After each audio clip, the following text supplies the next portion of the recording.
Hello everyone, thanks for dropping by.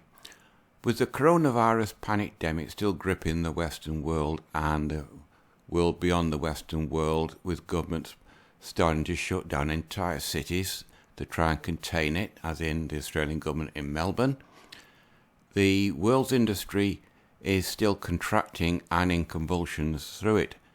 And naturally that includes the marriage industry. Even though the marriage industry seems to think that things will be alright once this quarantine period has been lifted and the virus has been defeated. I looked around and I found this. As you can see, top 15 wedding magazines and publications to follow in 2020. Well, 2020 is coming to an end now, so you can take what this says with a pinch of salt. As you can see, it says last updated October 24th, which was Saturday. That's just gone. And it's just the top magazines in the world. As you can see, Brides magazines, Bridal Guide magazines. This one is based in Los Angeles, California. Modern Wedding magazines, that's for Sydney, Australia, even though that could be in semi-lockdown. This is for multicultural weddings from Mount Holly in New Jersey.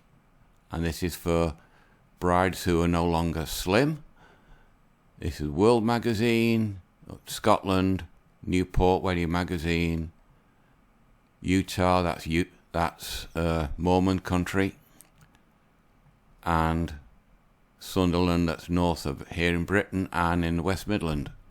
But anyway, as you can see, all these magazines have Facebook pages, which it gives all these women that are stuck at home and wanting to get married something to read while they plan their possible big day.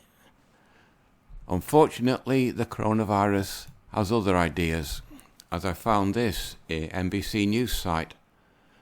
As you can read how coronavirus could change wedding culture even after the pandemic ends. That's Emily Stanton and her fiancé Bill Pilney. The first paragraph concerns them two, but it says, Emily Stanton quickly went from wanting every detail of her wedding day. It should be our wedding day. Notice it's all about her, to be perfect to becoming excited at the prospect of getting married to her fiancé in a sundress in her Maryland backyard. Now this article mostly just goes on about women. In fact, it's totally about women. Occasional mention of guys like him. Stanton's found David Pilney is in the US Army and he's going to be deployed soon in September. He's probably been deployed now. But it's mostly about women and how they're going to have to change their plans and downsize the weddings so the big day isn't as big as what they hoped it would be. I'm not going to go through it. It's the end. It says, in the end, it's all about marrying the person you love. So at least you get to do that. Yeah, but is the person you love got resources? What if he's unemployed? What if he's on short time? Now this article was written by a lady called Glenn Avis, which is a woman, and as I said, it's mostly aimed at women. On the MGTOW perspective, I found this. Effect of pandemic on marriage. This was written in March this year, but it's still relevant today, and it's probably even more relevant now as there's no lifting of the quarantine periods around the world and unemployment continues to go through the roof. It says tens of thousands, maybe even hundreds of thousands of marriages are being delayed, cancelled right now. I can't imagine all this will have a net positive effect on marriage numbers. Some guys with life paused and the wedding delayed are going to come to their senses, especially when they realise that how useless the new boat anchor would be in a crisis after this experience. In other words, as the marriage date gets delayed, the woman that he's with tends to get more and more ratty because she wants to get married, and he could see the real person as her mask slips, and he might decide, I'm not having this, I'm out. The next person in reply completely agreed, but some are blue pill to the bone, so it won't matter. True. They'll go back to being delusional right after it's over. Now there's MGTOW comments, but there's one down here which is good.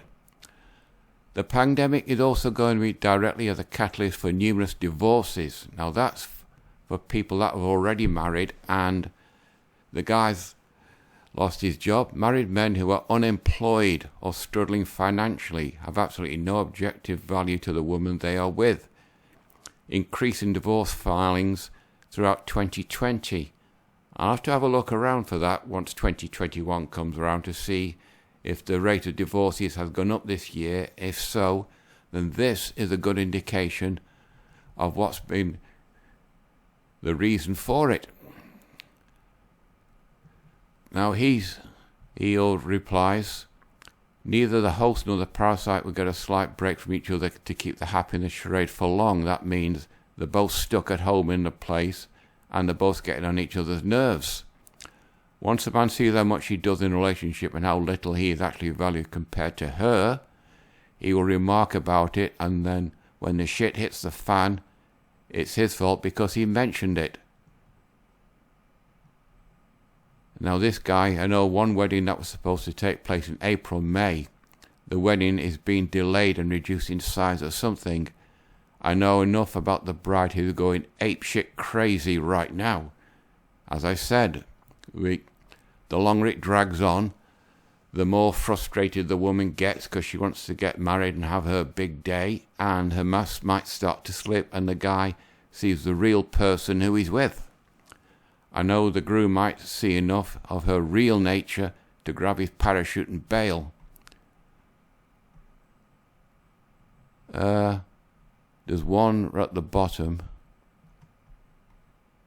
This.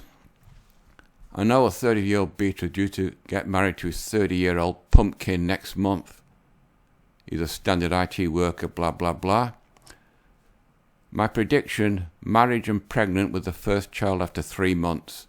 No sex after that until the child is 1 year old. Then sex a few times to get her pregnant with the second one. No more sex ever from the day she is pregnant with the second child. In other words, she's got him by the balls.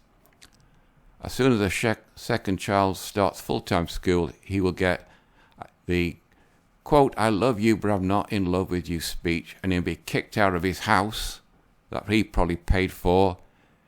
She'll be 43, she can get him sleeping around. He'll be back living with his parent, desperately thinking it was his fault the marriage failed. Now this guy is 37 years old. No. He's a 34-year-old and he lives at home and for nearly 10 years saved every penny he could to buy a house. That's the MGTOW side of the pandemic on marriage. This is the mainstream view of the pandemic on marriage. And this is the marriage industry's view of what could happen when the coronavirus is finally over. I'd rather believe this than this. Will it change MGTOW? Who knows? There's 4% of weddings, according to this article, that have been cancelled, so that's 4% of N number in America who are going to get married, and that's 4% of guys who are possibly going to look at MGTOW and find out what the philosophy and lifestyle is about, and they could decide that sod marriage, I'm going to look after myself, and I won't have anything to do with it. Anyway, I think this video's gone on long enough. It's a bit iffy, I can't find much, but I found a few things, so I'll carry it on next Monday. But for now, that's it for this one. Right, people, you know the routine. comment, subscribe, thumbs up, thumbs down, whatever it is you want to do. It's completely up to you. So until next Monday, that's it. Bye-bye.